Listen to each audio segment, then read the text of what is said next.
ojú tó lé ojú tó kò òwe Yorùbá ni ojú tó lé ojú tó kò òwe Yorùbá ni níbikíbi tó bá wà ṣáàtì máa wojú tó lé ojú tó kò òwe Yorùbá ni ìròyìn tó lọ lọ́wọ́lọ́wọ́ lọ bá mi rí wọn àbò fẹ́ polówó ọjà lọ bá mi rí wọn ojú tó lé ojú tó kò òwe Yorùbá ni. Praise the Lord, praise the living Jesus. Ògo ni fún orúkọ Ọlọ́run lókè ọ̀run. Mo gbàdúrà oṣù tuntun yìí ó máa pé ẹ wàá rí ṣe lóṣù yìí. Mo ní ọ̀rọ̀ kan fún ọ ní oṣù yìí. Ọ̀rọ̀ tí Ọlọ́run dẹ̀ rán mi fún ọ nìyí. Àwọn ohun èèwọ̀ 5 tó ti di èèwọ̀ tí ò ní ṣẹlẹ̀ sí ọ lóṣù yìí. Ohun èèwọ̀ 5 tí ò ní ṣẹlẹ̀ sí ọ lóṣù yìí. Àkọ́kọ́ ni wípé ò ní kúkú òjijì. Ìdí ni wípé Psalm 91 verse 16 ó ní ẹ̀mí gígùn àti àlàáfíà lòun ò fi tọ́ ọ lọ́rùn. Psalm 92:14 ó tún fìdí ẹ̀ múlẹ̀ ó ní nígbà gbogbo yẹn yóò máa bí sí. Nítorí náà ni mo pa ní àṣẹ gẹ́gẹ́ bí a ṣe fi rán mi lóṣù yìí ò ní rí kú òjijì. Ọmọ ò ní kúkú òjijì. Ikú òjijì dé èèwọ̀ fún ẹ. Wá gbọ́ kò ń ṣoṣù yìí nìkan jálẹ̀ ọdún yìí ò ní rí ikú òjijì. Bẹ́ẹ̀ ló máa rí kò yí padà ní orúkọ Jésù. Ohun èèwọ̀ kejì èyí tó ti di èèwọ̀ tí ò lè ṣẹlẹ̀ sí ọ nípa àṣẹ Ọlọ́run òun ni àṣedànù. Isaiah 62 verse 8, Isaiah 65:23 ó fìdí ẹ̀ múlẹ̀. Nítorí náà ni mo pa ní àṣẹ lórí ayé rẹ gbogbo ogun àṣedànù ogun yẹn ṣẹ́wọlẹ̀ ò ní ṣàṣedànù mọ́. Gbogbo ẹgbẹ́ àṣedànù tí wọ́n gbé sí ẹ lọ́wọ́ iná ọ̀run dànù. Lọ kó ire jọ lóṣù yìí. Lọ kó ire jọ lóṣù yìí. Mo ní lọ kó ire jọ lóṣù yìí. Ayọ̀ ẹ máa kún lóṣù yìí. Bẹ́ẹ̀ ni Olúwa wí. Bẹ́ẹ̀ ló máa rí kò yí padà. Ohun tó ti di èèwọ̀ kẹta ohun èèwọ̀ kẹta tí ò lè ṣẹlẹ̀ sí ọ it is an abomination kò lè ṣẹlẹ̀ sí ọ ó ní àìsàn. Nítorí pé ìwé Isaiah 53 verse 5 ó fi yé wa wípé nípa iná rẹ̀ ni a mú wa lára dá. Nítorí náà mo wí lórúkọ Olúwa ò ní ṣàìsàn. Ẹnikẹ́ni tó bá gbìyànjú láti ta ọfà àìsàn lù ọ́ mo dá ọfà yẹn padà sórí ẹ̀. Mo dá ọfà yẹn padà sórí ẹ̀.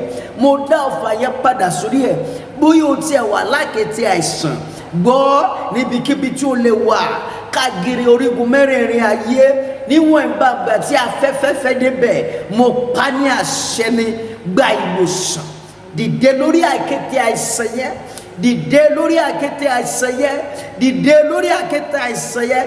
Ọfà tó wọlé sí ẹ lára lójijì mo pa ní àṣẹ kó jáde lára rẹ nítorí wípé nípa iná rẹ̀ la mú wa lára dá.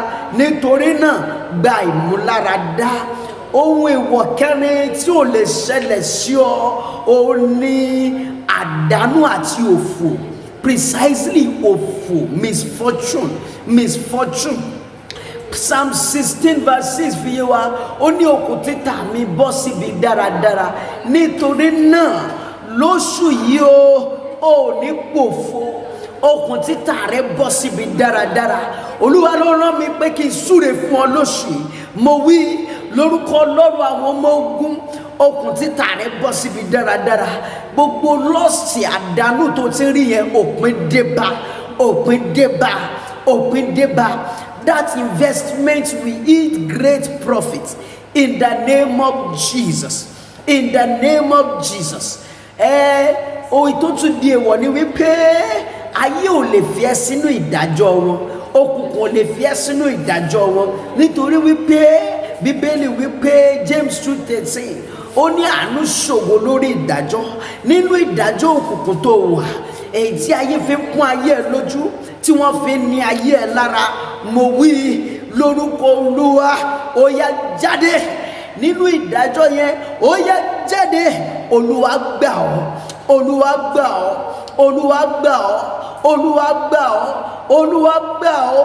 Èèwọ̀ kéré àbí karùn-ún ó ní wípé ọwọ́ ayé gbẹ dànù lára ẹ. Psalm 21:25 say the road of the wicked will not rest on the righteous. Bẹ́ẹ̀ni gbogbo ẹnikẹ́ni tó bá dúró láti sàsí ọ lóṣù yìí, tó bá dúró láti sàsí ọmọ rẹ lóṣù yìí, idà Ọlọ́run bá, idà Ọlọ́run bá, idà Ọlọ́run bá. Bẹ́ẹ̀ lórí. Èyí ni ọ̀rọ̀ tí Ọlọ́run rán mi sí ọ. Wá gbọ́ o, mo ti gbàdúrà fún ọ gẹ́gẹ́ bí a ṣe fi rán mi, mo ti súre fún ọ gẹ́gẹ́ bí a ṣe fi rán mi. Àṣẹ Ọlọ́run dẹ̀ ti tẹ̀lé, wà á dẹ̀ rí ìfarahàn rẹ̀, wà á sì jẹ́rìí sí agbára Ọlọ́run lóṣù yìí. Iṣẹ́ tó ń wá yẹn wà á rí, wọ́n máa pè é fúnṣẹ́ lóṣù yìí, wọ́n máa pè é fúnṣẹ́ lóṣù yìí. Mo ní wọ́n máa pè é fúnṣẹ́ lóṣù yìí.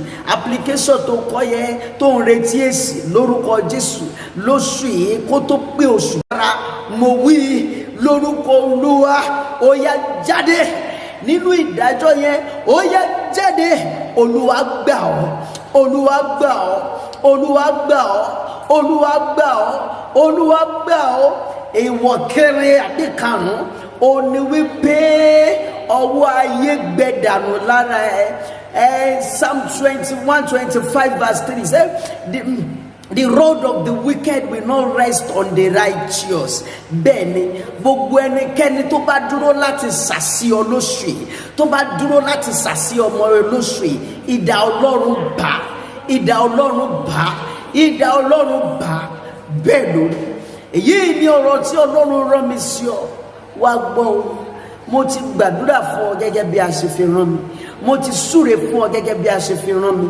Àṣẹ Ọlọ́run dẹ̀ ti tẹ̀lé, wà á dẹ̀ rí ìfarahàn rẹ̀, wà á sì jẹ́rìí sí agbára Ọlọ́run lóṣù yìí. Iṣẹ́ tó ń wá yẹn wà á rí, wọ́n máa pè é fúnṣẹ́ lóṣù yìí, wọ́n máa pè é fúnṣẹ́ lóṣù yìí. Mo ní wọ́n máa pè é fúnṣẹ́ lóṣù yìí. Application tó kọ́ yẹn tó ń retí èsì lórúkọ Jésù lóṣù yìí kó tó pé oṣù ọ̀sẹ̀ méjì péré, wà á gba èsì rere ni wà á gbà, èsì rere ni wà á gbà. You will not be rejected, you will not be rejected in the name of Jesus. Ṣùgbọ́n wà á gbọ́ a tún bẹ̀rẹ̀ ìrìn àjò náà. Ìrìn àjò náà tí a dẹ̀ bẹ̀rẹ̀ yìí ó ní à ń gbàdúrà fún ìyanu kógun ṣẹ́ kíkiní kan lọ fún ìtura tayé yìí nìyẹn. Tó o bá ti ní Kristi, tógun bá ṣẹ́ fún ẹ láyé yìí, ogun ọ̀run ti ibi tó ń lọ ńkọ́. Tógun bá ṣẹ́ fún ẹ láyé yìí tó ní Kristi, ta ló wá fẹ́ gbà ẹ́ lọ́wọ́ iná? So ó dára kó ogun ṣẹ́ fún ẹ láyé yìí. Èyí tó wá dára jù bẹ́ẹ̀ ni wípé kó o fàyè ẹ̀ fún Kristi, kó o má bàa wọnú ogun ayérayé lọ. Ohun tí mo sọ ni wípé ẹni tí ò bá ti ní Kristi, ó ti wọnú ogun ayérayé lọ. Ogun ayérayé wà lára ẹ̀, kò dẹ̀ sí ẹni tó lè gbà, nítorí wípé a ti fún wa ní orí ọ̀fẹ́. Orí ọ̀fẹ́ tá a fún èmi àti wọ́n ni wípé ká mọ ìyè. Ọlọ́run dẹ̀ ti fi hàn wá ìyè rẹ̀, ikú rẹ̀. Ìdí nìyí tó fi máa ń gbọ́ nígbà gbogbo pé Jésù lọ̀nà ìyè. Fún wa lórúkọ kan láti gba ènìyàn là bí kò ṣe orúkọ Kristi. Nítorí náà tógun bá ṣẹ́ fún ẹ láyé yìí, ohun tó dára ni. Ṣùgbọ́n èyí tó dára jù ni wípé kó o bá Kristi jọba, kí n bá Kristi jọba. Ìwọ náà wò wá ti ṣe rẹ̀. Ṣé ìgbé ayé Kristi ló dẹ̀ ń gbé yìí? Ìwọ tó ló ń lọ ṣọ́ọ̀ṣì, tó ń fi ara ní ọmọ làkejì, tó ń pọ́n ọmọ làkejì lójú, ṣé ìgbé ayé Kristi ló dẹ̀ ń gbé yìí? Àánú ẹ ṣe ní rántí wípé iná kan wà. Kò sí bá a ṣe gbàdúrà, àlè gbàdúrà náà pé iná ayé láti ra gẹ́gẹ́ Olúwa yọmí iná ayé, nàmí iná ayé. Iná ti bẹ̀ yẹn kò sí ẹni tó fẹ́ pè kó yọ ẹ́. Wà á jó téérú ni. Tí o bá ti fàyè ẹ fún Kristi, wà á máa jó ijó iná títí ayé ni. Kò ń ṣe iná téèyàn di eérú tí a ní sọ pé mo ti jó tán rárá o. Wà á máa ènìyàn máa jóná ni. So nítorí náà olùfẹ́, Jésù fẹ́ ọ, ìfẹ́ ni Ọlọ́run, ó fẹ́ ọ. A kọ wípé ó torí pé ó fẹ́ ọmọ aráyé tó bẹ́ẹ̀ gẹ́ ó fi ọmọ bíbí rẹ̀ kan ṣoṣo fún wa àní Jésù fi ayé ẹ̀ fún Kristi. Má gbọ́n tí wọ́n sọ pé Kristẹni yẹn ọ̀nà ìyè kò yí padà o. Jésù ni ọ̀nà ìyè, Jésù ni ọ̀nà ìyè, fi ayé rẹ̀ fún. Olúwa dẹ̀ sọ fún mi, ó dìdí bá mi sọ. Olúwa ní oṣù yìí máa dára fún wa. Máa gbàdúrà, Olúwa fi àánú àtọ́jú rere bá mi rìnrìn àjò oṣù yìí. Fi àánú àtọ́jú rere bá mi rìnrìn àjò oṣù yìí. Alágbára dẹ̀ máa jábọ́, alágbára máa jábọ́. Odò tí alágbára fojú di, Olúwa lóṣù yìí odò yẹn máa gbé lọ. Àná odò tí alágbára fojú di, odò yẹn máa gbé lọ. Nítorí náà Olúwa wà pẹ̀lú ẹ̀, kàn fàyè ẹ̀ fún, bọ́lọ́run rìnrìn àjò. Èyí ni ọ̀rọ̀ tí Ọlọ́run rán mi sí wa ní àkókò yìí. God bless you. Pé fọ́rọ̀ yìí káàkiri, káwọn ènìyàn gbọ́rọ̀ àdúrà yìí, ká dẹ̀ dúró lórí àwọn ọ̀rọ̀ Ọlọ́run yìí.